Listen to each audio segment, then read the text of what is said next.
मी याबाबतीत प्रेस घेऊन क्लिअर सगळ्यां बाबतीत एकदा सगळं खुलासा करणार आहे.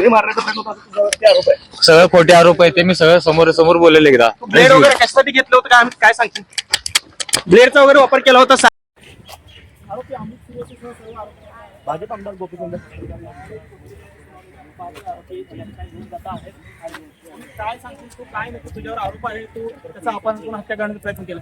मी याबाबतीत प्रेस घेऊन क्लिअर सगळ्यां बाबतीत एकदा सगळं खुलासा करणार आहे. जिवे मारण्याचा प्रयत्न होता तुझ्यावरती आरोप आहे. सगळं खोटे आरोप आहे ते मी सगळं समोर समोर बोललेले एकदा. तू ब्लेड वगैरे कशासाठी घेतलं होतं काय ब्लेडचा वगैरे वापर केला होता. साडी घेतली होती कशासाठी? कॉन्डम देखील होतं तुझ्याकडे.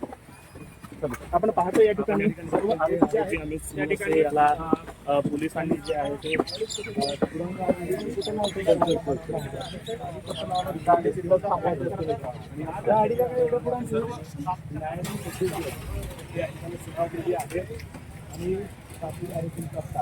वैद्यकीय चाचणी जी आहे पोलिसांनी केलेली आहे आणि वैद्यकीय चाचणीनंतर या सर्व आरोपींना आता सोलापूरचं जे जिल्हा आणि सत्र न्यायालय तुरुंग आहे, जिल्हा तुरुंग आहे, या तुरुंगात आता पोलीस या सगळ्यांना आरोपी आणि न्यायालय